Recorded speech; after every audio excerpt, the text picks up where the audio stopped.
Selamat pagi, salam sejahtera. Terima kasih kerana bersama dengan saya di Nazirin Unity Channel. Masih lagi dalam siri pendedahan untuk Sanusi menentang Saifuddin Nasution Ismail dalam isu berkaitan REE, perlumbungan nadir bumi secara haram di Kedah. Saifuddin hari ini menyatakan dia anggap peluru besar walhal peluru kapur meriam bulu saja, kata Saifuddin.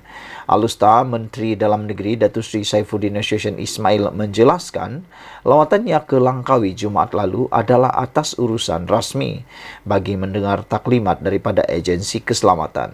Katanya, sebagai anggota pentadbiran kerajaan yang menjaga portfolio keselamatan, beliau perlu diiringi sejumlah pegawai keselamatan dan perlu menginap di hotel bersamanya. Berikutan itu, beliau mempertikai bagaimana borang tempahan yang dibuat agensi di bawah Kementerian Dalam Negeri KDN di sebuah hotel milik Kerajaan Negeri Kedah boleh bocor dan diperoleh Menteri Besar Datuk Sanusi Mak Noor. Kunjungan rasmi saya ke Langkawi bersama Ketua Polis Negeri untuk diberikan taklimat oleh Ketua Polis Daerah mengenai persiapan Ibu Pejabat Daerah IPD Langkawi menguruskan hari penamaan calon. Sudah tentu saya pergi atas urusan rasmi sebagai Menteri Dalam Negeri. Bila saya bergerak sebagai Menteri, saya diiringi beberapa pegawai keselamatan. Kalau saya memilih menginap di sana, sudah tentu mereka pegawai keselamatan disediakan bilik.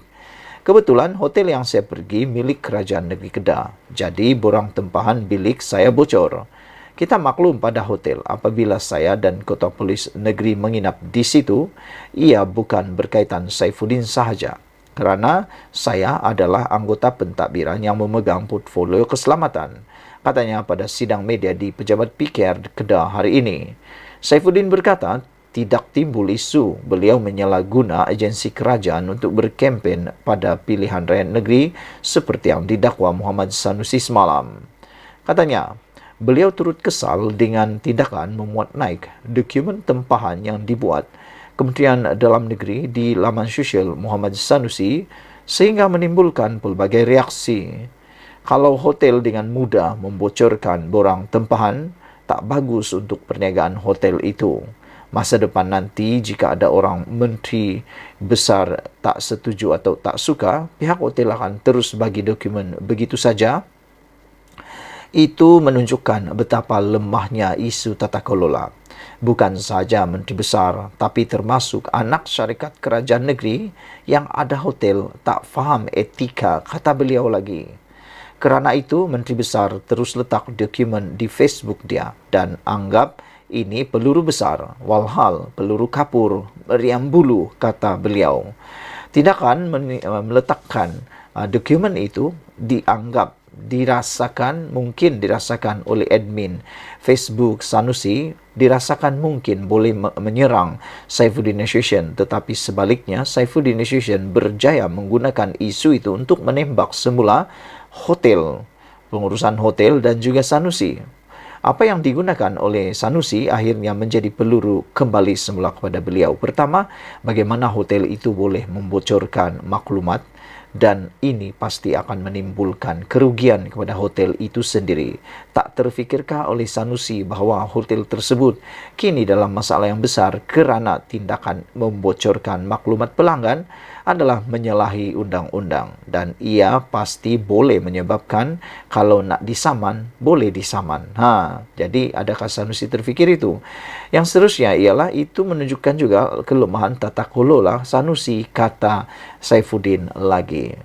Menurut Saifuddin, bila tempahan dibuat agensi di bawah saya, dianggap menyalahgunakan, sedangkan selain taklimat polis, saya juga diberikan taklimat Jabatan Immigration supaya kunjungan saya menjadi lebih produktif, katanya. Semalam, Muhammad Sanusi mendedahkan dokumen tempahan 15 bilik di sebuah hotel dipercayai di Kuah dengan bayaran dibuat Jabatan Immigration Malaysia.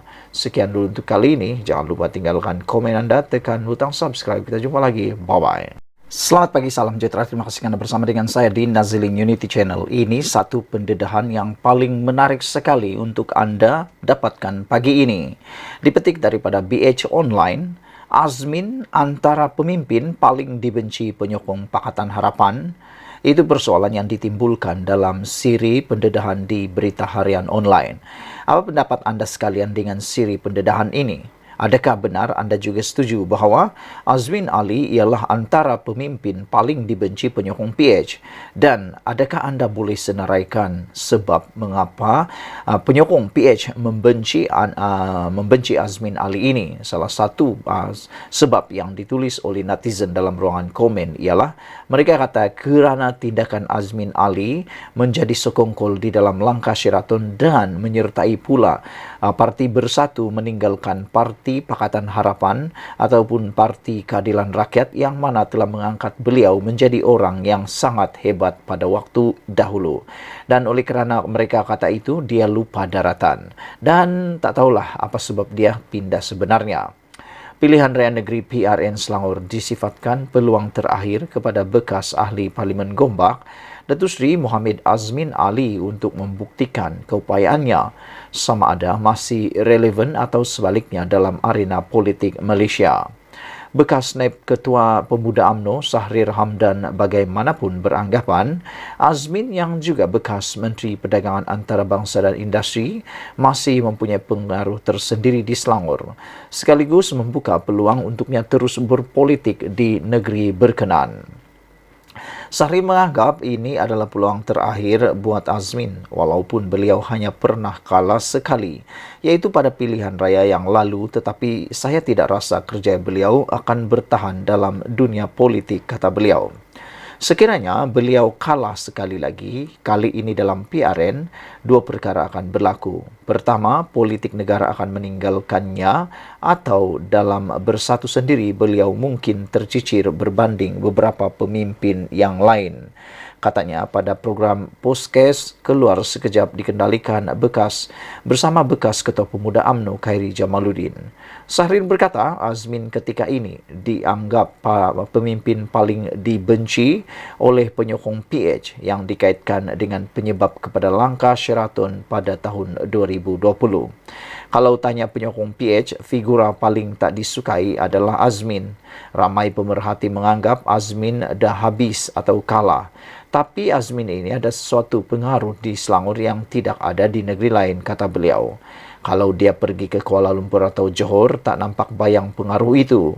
Di Selangor ini ada aura yang tak boleh dinafikan, kata beliau lagi. Pada PRN kali ini, Azmin bertanding di Dewan Undangan Negeri Dun Hulu Kelang berpindah dari Dun Bukit Antarabangsa yang disandangnya sebelum ini menentang setiausaha politik kepada Menteri Besar Selangor Datuk Seri Amiruddin Syari iaitu Juwairia Zulkifli pada PKR. Juruwaira yang juga timbalan Ketua Wanita PKR yang sebelum ini juga penyandang Dun Bukit Melawati menjadi pertaruhan penting PKR dalam misi menewaskan kumpulan yang disifatkan mereka sebagai pengkhianat parti. Kerusi Dun Hulu Kelang sebelumnya dimiliki Amanah diambil alih oleh PKR pada saat akhir. Sebagai gantinya, PKR menyerahkan kerusi Dun Batu Tiga kepada Amanah. Pada PRU 14, kerusi Dun Hulu Kelang disandang Saari Sungip dari PH yang mewakili Amanah. Dalam pada itu, Sahrir berkata, nasib berbeza bagi bekas ahli Parlimen Kepala Batas Datuk Seri Rezal Merican Naina Merican, di mana kerjaya politiknya masih terbuka biarpun tewas dalam pilihan raya umum ke-15. Rezal tiada naratif akan habis berakhir kerjaya politiknya. Rezal saya fikir tidak dibebani seperti dihadapi Azmin, cuma dia pun dapat tekanan dalam UMNO Pulau Pinang sendiri. Dalam pada itu, ketika membalas pandangan Sahrir, Khairi berkata dalam politik segala kemungkinan boleh berlaku. Dalam politik ini saya sudah belajar banyak perkara yang mana walaupun Azmin kalah beberapa kali, saya rasa dunia politik ini tidak boleh kata bahawa kerja seseorang itu akan habis. Ini kerana kita sudah pernah melihat kebangkitan kerjaya orang yang kita rasakan sudah kalas atau berakhir, kata beliau lagi. Apa pendapat kamu semua tentang perbincangan Khairi dan juga Sahrir ini? Adakah benar Azmin sudah habis dan akan bertamatnya kerjaya politik beliau selepas ini? Dan benarkah Azmin adalah pemimpin yang paling dibenci penyokong PH? Jumpa lagi. Bye-bye. Selamat petang, salam sejahtera. Terima kasih kerana bersama dengan saya di Nazilin Unity Channel. Ini satu lagi kemenangan besar kepada Anwar Ibrahim. Wah, Apabila dia dikatakan seorang pemimpin besar yang ada di Malaysia tiba-tiba muncul memberikan pengakuan luar biasa tentang Anwar Ibrahim. Beliau berkata, beri 10 tahun kepada Anwar, negara akan berjaya. Wah, jadi saudara-saudara sekalian, share kepada semua video penonton hari ini tentang video ini, supaya semua orang tahu, kalau Anwar diberikan 10 tahun, pasti negara akan berjaya. Jangan lagi bermimpi nak tumbangkan Anwar Ibrahim lah, nak tumbangkan kerajaan lah, nak tumbangkan siapa-siapa lah, macam-macam lah. Kerana perbuatan seperti itu ialah perbuatan hianat dan pastinya memberikan kesan kepada negara. Bayangkanlah kalau tiap-tiap hari lah bertukar dan bertukar. Jangan kata Perdana Menteri lah. Anda yang ada tinggal di sebuah kampung, Anda fikir saja. Coba bayangkan kalau ketua kampung tu tiap-tiap minggu bertukar. Tiap-tiap minggu bertukar. Apa jadi dengan kampung Hang? Kampung Hang akan musnah, bosku. Kampung itu akan musnah, kampung itu akan hancur, kampung itu tak ada kemajuan. Orang akan benci datang kampung tu. Kenapa? Kenapa orang benci datang kampung tu? Kerana tak tahu lagi siapa yang akan memerintah kampung itu. Kerana besoknya tukar lagi dan tukar lagi.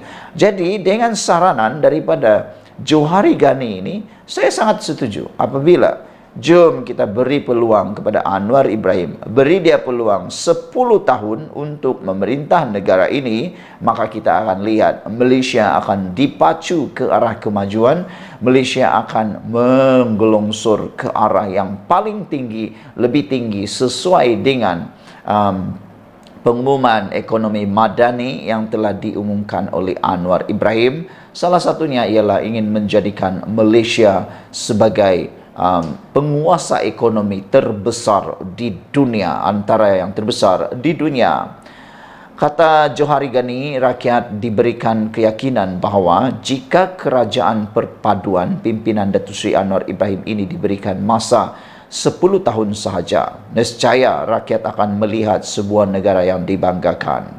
Naib Presiden UMNO Datuk Johari Ghani berkata, 10 inisiatif ekonomi madani yang dibentangkan oleh Perdana Menteri Khamis lepas akan berjaya. Semalam bila saya tengok hala 7 ekonomi yang dibentangkan oleh Perdana Menteri kita, saya tengok jika BN dan PH ini boleh bersama-sama kekal bersahabat untuk 10 tahun akan datang, saya percaya 10 inisiatif ekonomi pasti akan tercapai, kata tokoh perniagaan yang juga ahli Parlimen Titi Wangsa itu. Khamis lepas, kerajaan menyasarkan Malaysia untuk berada di kedudukan 30 ekonomi terbesar dunia dalam jangka sederhana, kata Perdana Menteri Datuk Seri Anwar Ibrahim.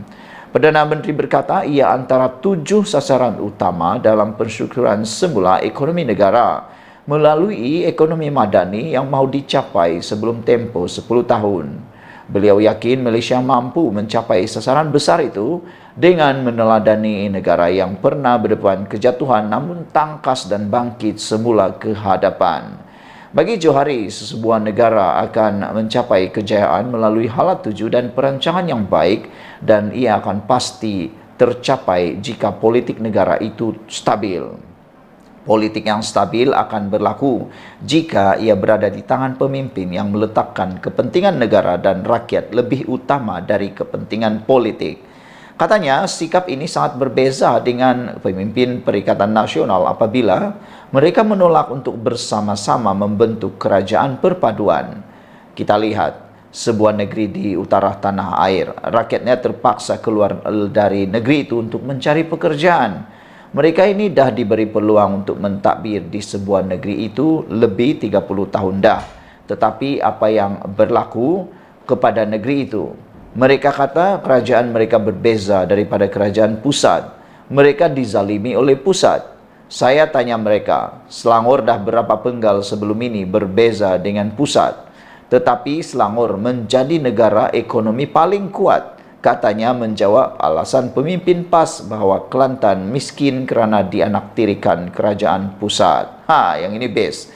Atas sebab itu katanya, dia adalah antara ahli Parlimen UMNO yang paling awal mengusulkan agar partinya bersama-sama membentuk kerajaan perpaduan. Selepas pilihan raya ke-15 lalu, apabila tidak ada satupun parti yang menguasai kerajaan atau boleh menubuh kerajaan, saya antara orang pertama cakap secara terbuka, kita kena tubuh kerajaan unity, kerajaan perpaduan.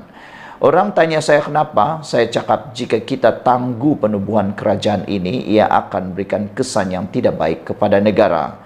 Saya buat keputusan sebagai ahli parlimen. Saya jumpa Presiden UMNO, saya beritahu dia, Datuk Seri Presiden, kita kena bantu negara ini untuk kita tubuhkan kerajaan. Kerana jika kita tidak tubuhkan kerajaan, ia akan macam Thailand, dah beberapa bulan dah tak boleh wujud, katanya. Menurut Johari, beliau yakin idea ini kerana ada sebab dan ia dilihat dari pelbagai sudut.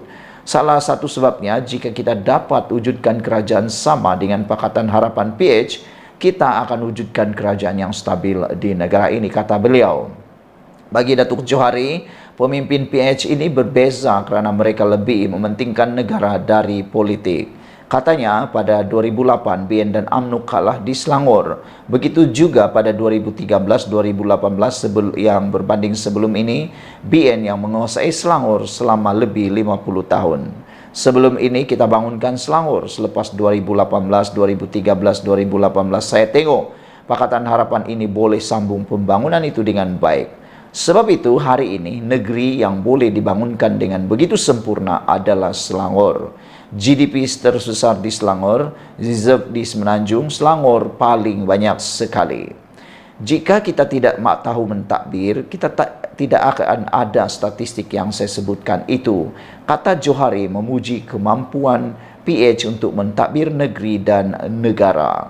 Saudara-saudara sekalian, dalam banyak-banyak perkara yang saya bacakan sebentar tadi itu ialah yang paling saya tertarik sekali ialah apabila ada pemimpin di Kelantan mengatakan jangan bandingkan Selangor dengan Kelantan.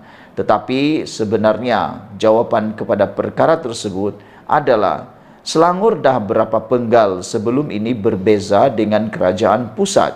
Dah berapa penggal? Anda masih ingat tu? Tetapi kenapa Selangor menjadi negara ekonomi paling kuat? Kerana kepimpinan di Selangor pada waktu itu sehingga sekarang adalah kepimpinan yang terbaik, kata Johari lagi.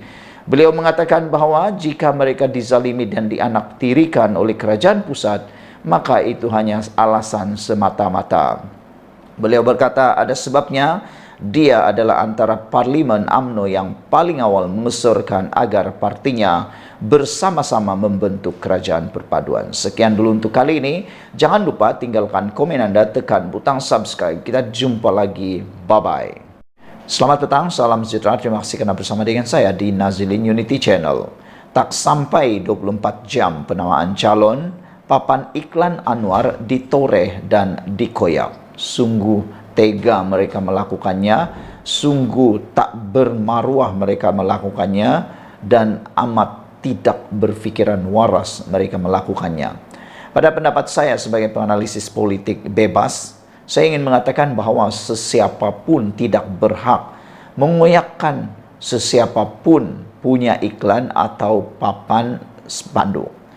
Tak pedulilah itu siapa, parti mananya, kita harus bersikap manusia yang normal. Hanya orang yang gila yang sanggup melakukan perbuatan hianat seperti ini.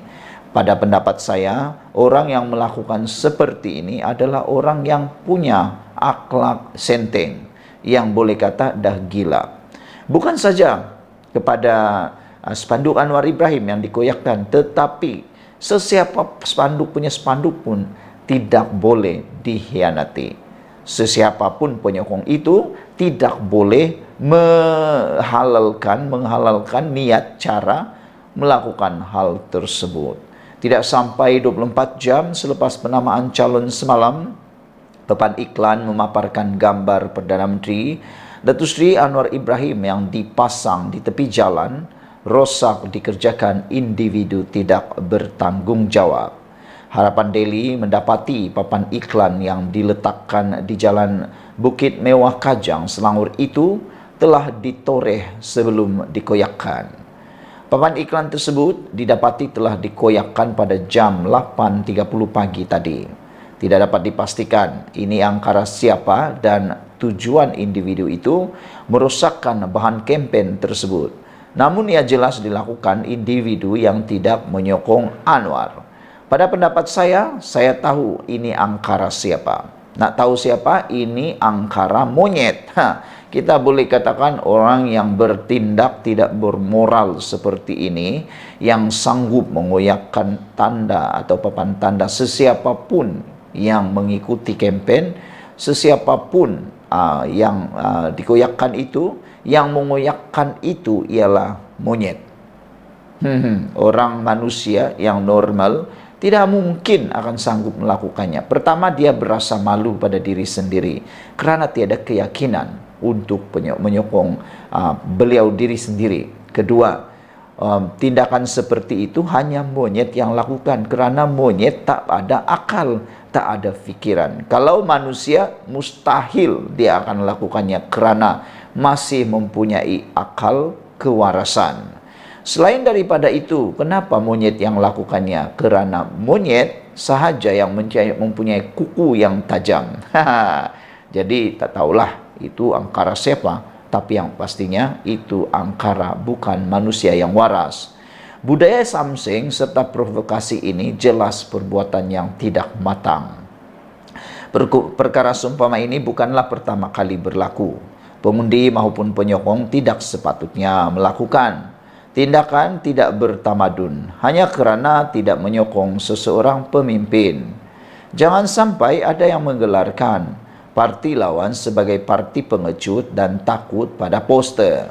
Ini luar biasalah kan. Bayangkan kalau poster saja pun orang takut. Poster saja pun orang takut, itu betul-betul menakutkan. Saudara-saudara, sekian dulu untuk kali ini. Apa pendapat Anda tentang orang yang bacul seperti ini, yang hanya berani melakukan perbuatan khianat seperti ini, tapi tak pula berani berkempen? Sekian dulu untuk kali ini. Jangan lupa tinggalkan komen Anda. Kita jumpa lagi. Bye-bye.